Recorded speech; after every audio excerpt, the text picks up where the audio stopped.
और इतनी बड़ी समस्या देश के सामने आई है और प्रधानमंत्री जी गायब हैं। क्या प्रधानमंत्री जी को किसानों की बात मिल करके सुननी चाहिए थी कि नहीं सुननी चाहिए थी? नमस्कार, आप देख रहे हैं न्यूज फॉर नेशन और मैं हूं शुभी आपके साथ। देश भर में चल रहे किसान आंदोलन को लेकर अब नेता प्रतिपक्ष तेजस्वी यादव भी एक्टिव हो चुके हैं। आपको बता दें कि तेजस्वी यादव ने आज प्रेस कॉन्फ्रेंस की, मीडिया कर्मियों से बातचीत की और इस दौरान उन्होंने कहा कि अब मैं बिहार के किसानों से आशा करता हूं, उनसे निवेदन करता हूं कि वो इस काले कानून के खिलाफ सड़कों पर निकले, धरना प्रदर्शन करें। इसके साथ साथ उन्होंने पीएम मोदी पर निशाना साधते हुए ये कहा है कि पीएम मोदी एक जनप्रतिनिधि हैं और उन्हें इस वक्त किसान की बात सुननी चाहिए थी। जब उनको कोई परेशानी होगी तो आखिर वो कहां जाएंगे? जब इस तरीके का माहौल बन गया है, इतना उग्र आंदोलन देश भर में हो रहा है, तो आखिर पीएम मोदी उनसे बातचीत क्यों नहीं करते? इस दौरान उनकी सबसे ज्यादा जरूरत पीएम मोदी की ही है। लेकिन फिर भी जब देश में कभी भी पहले आंदोलन हुआ करते थे तो उस दौरान इस पर खूब चर्चा होती थी, उसका समाधान निकाला जाता था। लेकिन आखिर इस वक्त पीएम मोदी चुप क्यों हैं? उनकी चुप्पी का आखिर राज क्या है? इसके अलावा तेजस्वी यादव ने बताया है कि कल 10 बजे से राजद की ओर से गांधी मैदान स्थित गांधी मूर्ति के पास ही धरना प्रदर्शन किया जाएगा। उसके अलावा तेजस्वी यादव ने पीएम मोदी को लेकर क्या कुछ कहा है, आप खुद सुन लीजिए।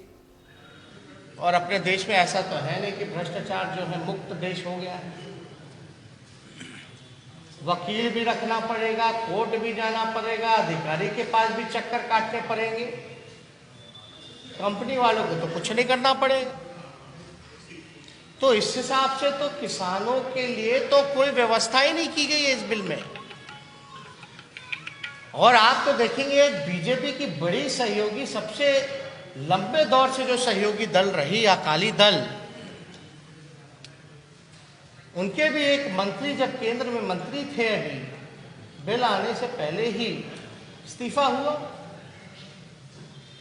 अब तो पद्म भूषण से लेकर के सारे अवार्ड जो है, चाहे खिलाड़ी हो, चाहे कलाकार हो या बड़े समाज सेवी हो, सब लोग पुरस्कार जो है वापस कर रहे हैं। फिर भी ये सरकार को समझ में नहीं आ रहा। देखिए, डेमोक्रेसी में खतरा है और पहले ऐसी परंपरा हमेशा से रही है कि जब भी कोई बात, आंदोलन हुआ है तो सरकार जो है बात करती रही है, कम्युनिकेशन रहता है। अब तो मौजूदा सरकार से कोई कम्युनिकेशन नहीं है और इतनी बड़ी समस्या देश के सामने आई है और प्रधानमंत्री जी गायब हैं। क्या प्रधानमंत्री जी को किसानों की बात मिल करके सुननी चाहिए थी कि नहीं सुननी चाहिए थी?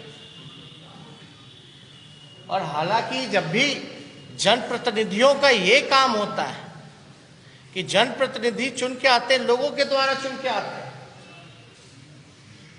तो वो फैसला जनता का होना चाहिए, ना कि किसी एक इंडिविजुअल का फैसला होना चाहिए।